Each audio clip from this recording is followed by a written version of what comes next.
और सही महीना में हरारून का होला। हाँ हाँ लोग बतावला हाँ इ महीना तना पावन होला। हाँ कावर लेके जब बोल बम के लोग चलेला है बारे गेरुआ रंग बड़ा आनंदित महसूस करते हैं लोग। केहू बोल बम जाला तो मारकंडे धाम जाला, केहू देवघर जाला, हाँ मेहरारू बड़ा गोड़ रंग के जाती केहू महार जाला, कोई नेपाल जाला। एक लाइन भगवान भोलेनाथ के गीत बा, कौनो मेहरारू को मारत हो गया के हो यानी बजा के हुआ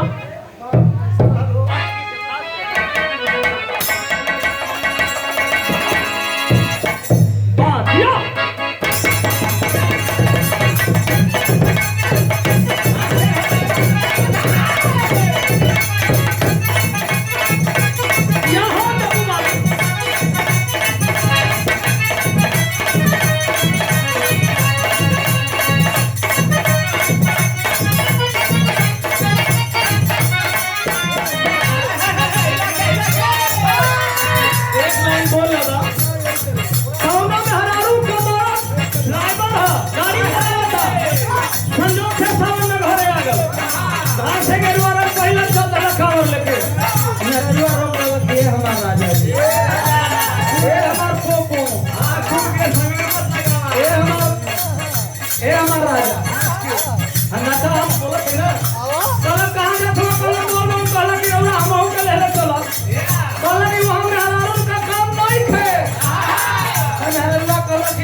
हमारे ले ले यह काम बहुत दिया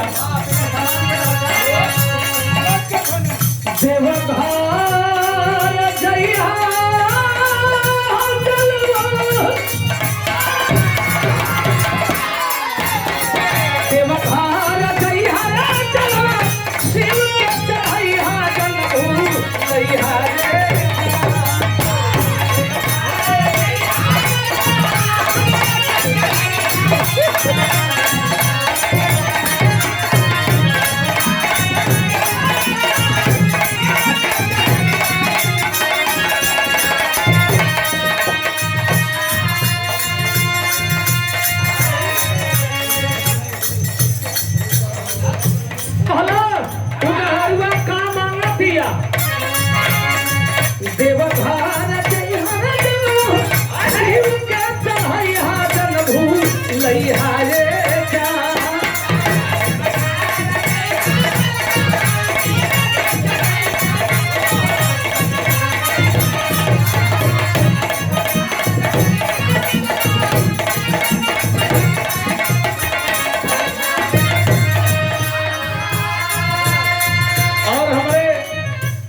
सुनो भैया आपके ओर से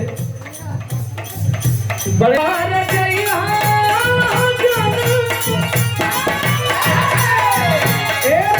शिव के चढ़ाई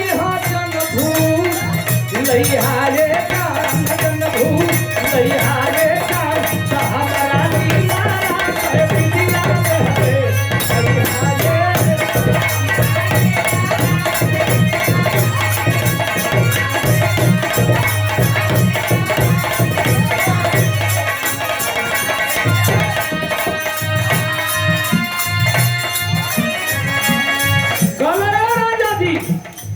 जाता नहीं तो सुनी दीदिए ना और कुछ ले ले आवल जाई कलो बोल बोल जल्दी बोल का को हटाऊ मरो आ कर दीदी आले आई हाय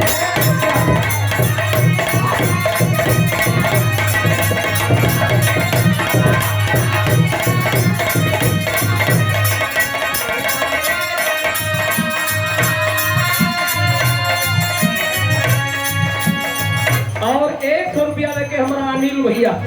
मामा के सुपुत्र हुए शुभ आशीर्वाद हो माता रानी का आशीष लगल है पूरा परिवार सब पुरानी बनल रहा लोग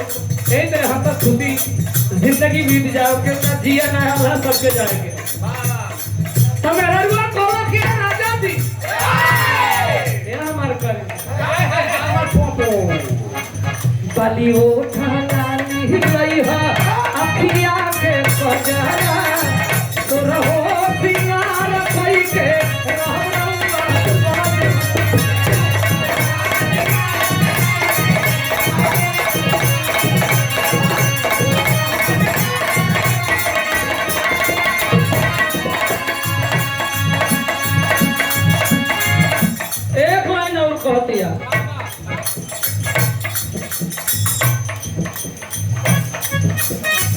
एक भर काना